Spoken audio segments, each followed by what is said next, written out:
Hello mga kapiks, yung styles mo yung Pix Vlog. Welcome back po na naman sa ating YouTube channel. So for this video mga kapiks, ngayong araw na po ako pupunta ng Maynila para magtrabaho lang muna. Syempre kailangan kasi magbabagong taon na natapos, December, New Year, kailangan may pera syempre. Tapos una sa lahat kasi magbe-birthday si Patpat ngayong November, kailangan ko magtrabaho para meron siyang konting handaan. Yan. Magpakabait kayo ha, diri kay puro pasaway. Ikaw gyap kay magurang ka. Kailangan silang palaging susunod sa mama nila kasi pag hindi sumunod palagi silang geger. At yun ang kawig, sana naging safe yung biyahe ko at maayos yung makarating ako ng maayos dun. So yan mga kapiks, tara punta na tayo dun kasi alas 7 yung biyahe ko, mga 6:15 na. So ayun mga kapiks, tara, let's go. At yan, nandito na po kami ngayon sa Bukay Terminal. Waiting po kami ngayon kasi hindi pa pala dumating yung bus. So maghihintay kami hanggang alas 8 daw. So yung oras pa lang pag alas 7 pa lang, 6:40. Ito po yung bus terminal sa Bukay. Medyo maluwag po ito, tsaka may pinaka-second floor pa. Marami po ngayon pabiyahe sa iba-ibang lugar dito sa Alay. So si Mama Pix nandun po sa loob, naghihintay din. Yan, si Mama Pix. Siya lang po yung sumama sa akin kasi hindi po kami kasya sa motor kung kaming lahat. At siya po yung magdra-drive pa uwi kasi marunong naman po siya mag-drive. Yan, iwan na po tayo ni Papa Pix.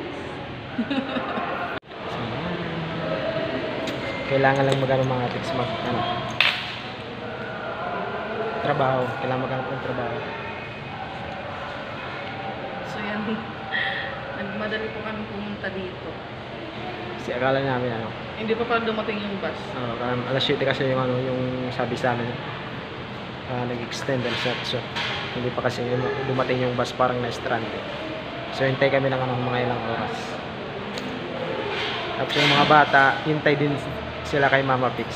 Yes po, hindi pa po kumain ng dinner. Hindi ko na sa kanya yung motor kasi siya na yung magmamana ng motor. So medyo natatakot po kasi rush hour pa, marami pa pong masakyan. Siguro maya-maya na po alis pag timing na po yung kalsada. Madaling araw. Ayan, iwan lang muna si Mama Pix kasi kailangan nating kailangan ko maghanap ng mabuting trabaho para saktong income para sa kanila. Kasi pag sa Manila mas malaki yung rate. Sakto may kilala tayo doon kaya grab na lang natin yung opportunity doon. At ito pala mga kapiks yung mga dala ko, mga bagahe ko. Dalawang bag kasi mga damit ko, short, tsaka towel, tsaka blanket yung sa amin kumot. Tapos mga pang-trabaho ko, kailangan ng pang-trabaho ko, mga maong, mga shorts pang trabaho kasi pag sa welding kailangan naka-maong ka. So ito po yung mga kapiks yung dala ko. Yan mga kapiks yung dala ko, isang bag, tsaka bag din yung dala. At may pinaano din si Christian na pinapasabay sa akin, tuba. Yan, tuba. Ito kami yung sa labas naghihintay kasi dadating na daw yung bus. Sa wakas mga kapiks, nandito na rin yung sasakyan naming bus, Ultra Bus. Astor! Ilang oras din kami naghintay. Mga pa kami dito, alas 6, mag-alas 7. Dumating, mag-alas 9 na. Naghintay din kami ng mahigit 2 oras. At may habang biyahe naman to papuntang Maynila. Kaya babay lang muna Mama Pix. Ikaw lang muna magbantay sa ating dalawang makukulit na prinsesa. So Dahil tayo ay maghahanap buhay. Yan, alis na po sila Papa Pix. Ilang buwan din tayo na magkikita. Yan, nandun na po yung ibang pasaheros.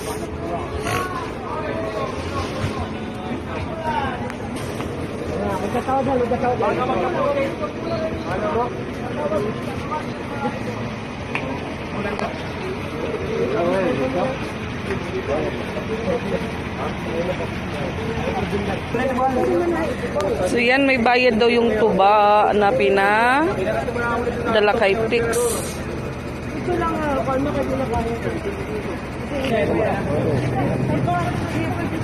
Yan, nandun na po si Pix.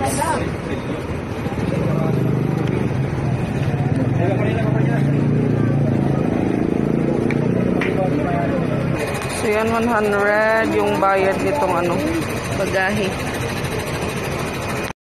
Yes, kasi malilim yan. Apalis na po si Pix. Pasok na po siya doon sa loob ng bus.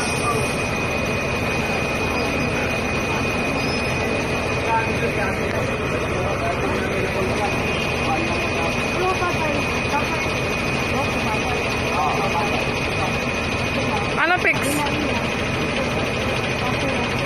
Bye-bye. Akyat na po si Pix.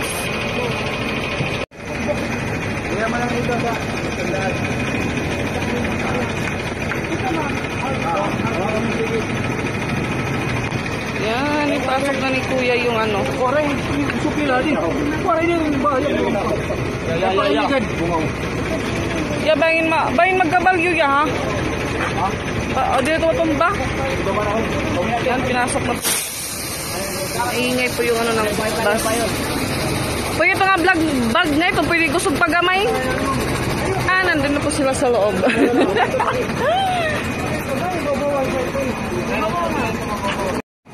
So, nandun po si Pix.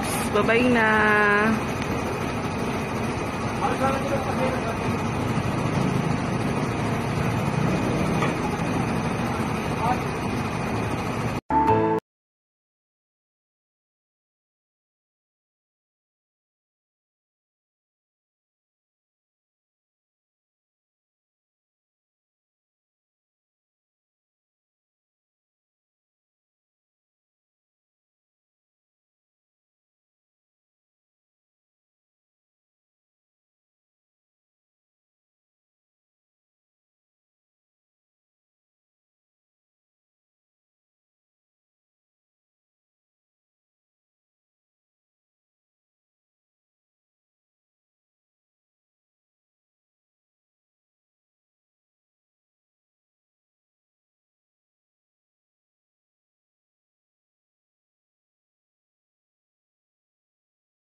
Nandito na kami ngayon sa Allen.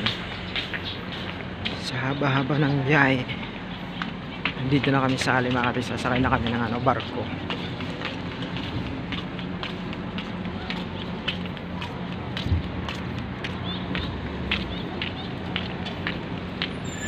Ang haba ng biyahe namin mga kapiks, punta dito.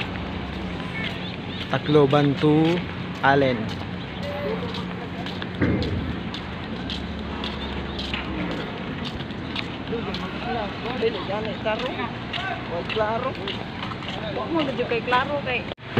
Pasok na tayo dito sa barko mga kapiks. Kung anong oras ako dadating ng Manila Zoo.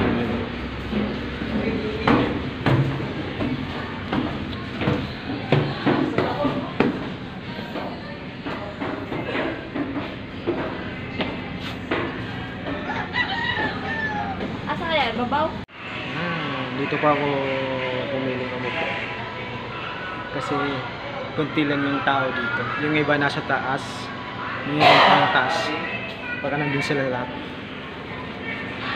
So dito na lang tayo.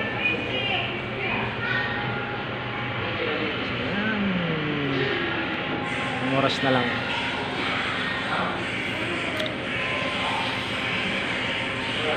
Ilang oras na lang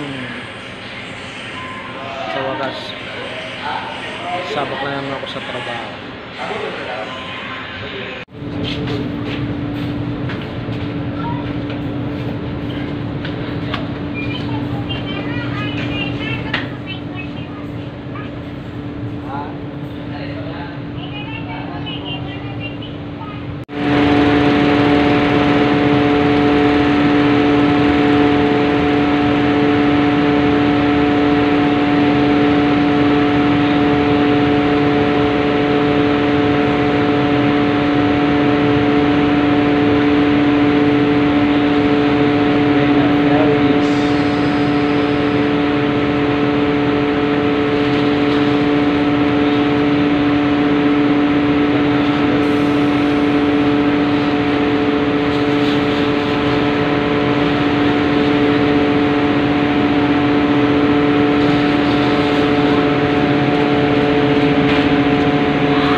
2,000 years later.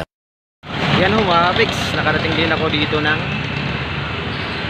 sa Manila, sa Kawit, Cavite, sa haba-haba at tagal-tagal ng biyahe namin. Umalis ako sa Tacloban mga alas 9 ng gabi, tsaka dumating din ako dito sa Manila alas 11 ng gabi.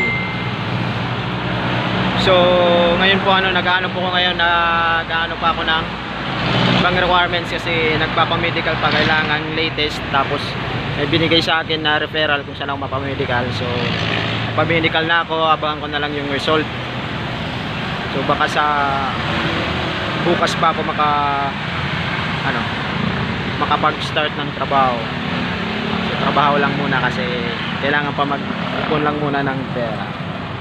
So nakarating po ako ulit dito mga kapiks sa Manila, mga almost 9 years ata kasi dumating ako dito muna mga pagkatapos ng Yolanda mga 2015 hanggang ngayon, 9 years ata plus. So nakarating ako ulit dito. Ayan, nandito ako ngayon para hanap lang muna ng trabaho. Medyo mas malaki dito kasi yung sweldo. Sakto lang yun, makatrabaho ko ng ilang buwan, tapos baka makabalik ako ng mga January mga kapiks. So ayan mga kapiks, hanggang dito lang po muna tayo at tabagan na lang natin kung makapag video pa ako kasi medyo mabibisa ako tayo, baka bawal din. So ayun mga kapiks, thank you for watching and see you in our next vlog. Bye bye.